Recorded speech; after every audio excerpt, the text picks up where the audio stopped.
dans l'affaire de l'assassinat du président haïtien Jovenel Moïse. Pour rappel, c'était en juillet 2021. On l'a appris la nuit dernière, 4 suspects ont été extradés aux États-Unis. Il s'agit de 3 Américano-haïtiens et d'un Colombien. Ils étaient détenus en Haïti.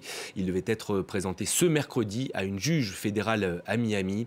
Pour information, 3 hommes également suspectés d'avoir joué un rôle dans cet assassinat avaient déjà été transférés aux États-Unis. Pour en parler, j'ai le plaisir d'accueillir sur ce plateau Jacques Nézy, bonsoir. Bonsoir. Merci d'avoir accepté notre invitation. Vous êtes politologue à l'Université des Antilles. Je le disais, on commence donc à en savoir plus sur le profil des personnes poursuivies. 2 d'entre eux auraient notamment discuté d'un changement de régime.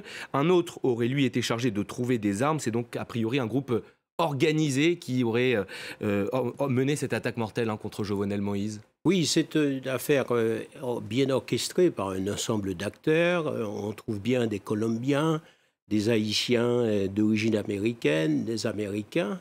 Et puis le tout a été orchestré aux États-Unis, sur le territoire américain, puisqu'il y a une compagnie de sécurité qui est basée aux États-Unis d'Amérique et qui est en même temps en Colombie.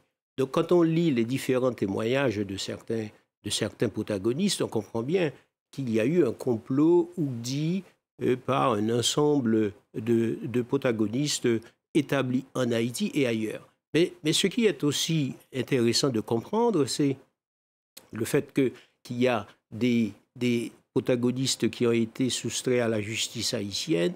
Ça illustre bien la faiblesse en même temps de la justice haïtienne. C'est-à-dire qu'il y a un juge d'instruction en Haïti qui conduit cette affaire. Il faut le dire qu'on est au 5e juge d'instruction. Et voilà, sans son autorisation, il n'a pas été informé. Et 4 suspects sont soustraits à la justice américaine. Et deuxième considération, on peut dire, on voit bien, ce sont les usages ambivalents de la rhétorique portant sur l'aide et la coopération internationale. D'un côté, puisqu'il y a une littérature en relations internationales qui qualifie Haïti d'État failli, c'est-à-dire on vient à son secours pour essayer de faire en sorte qu'il réponde à un certain nombre de défis, mais de l'autre, on prend des initiatives qui aggravent sa faiblesse. C'est-à-dire que la justice américaine ne fait pas confiance à la justice haïtienne. Mais de l'autre côté, il faut le reconnaître, cette affaire dépasse bien la justice haïtienne qui est discréditée, affaiblie, qui est mise à genoux par un ensemble de scandales. Sauf que ça ne devrait pas être le cas pour une affaire aussi grave. C'est normalement la juridiction nationale qui doit juger les accusés. Oui, d'autant plus que c'est là où c'est un paradoxe, puisque cette affaire a été concoctée même sur le territoire américain, puisque selon les témoignages de certains protagonistes, des fonds ont été transférés à une compagnie de sécurité américaine, qui est, comme je l'ai dit tout à l'heure, qui est basée à Miami. On voit bien, c'est-à-dire que bon, les suspects sont vivants aux États-Unis d'Amérique, et puis on voit bien que cette affaire a été montée, on peut le dire. Est-ce que les États-Unis n'étaient pas au courant, ou tout au moins ont fermé les yeux sur ce qui devait passer dans la nuit du 6 au 7 juillet. Et puis, il faut le dire aussi qu'un certain nombre de protagonistes haïtiens n'ont jamais été interrogés. Par exemple, les 2 premiers ministres. Il y a eu un premier ministre en exercice et le premier ministre en fonction, sur lequel pèsent de larges soupçons. Et puis ensuite, il y a le directeur de la police nationale qui n'a pas été interrogé, le ministre de l'Intérieur. Il y a des trous dans la raquette, c'est ce que vous nous dites aujourd'hui. Oui, évidemment. Et puis l'épouse du président de la République non plus n'a pas été interrogée. Donc on comprend bien qu'il y a une sorte de politisation en même temps de cette affaire, puisque comme selon la vieille rhétorique de la théorie des 2 corps, le corps politique de Jovenel Moïse, le corps physique disparaît, mais le corps politique survit.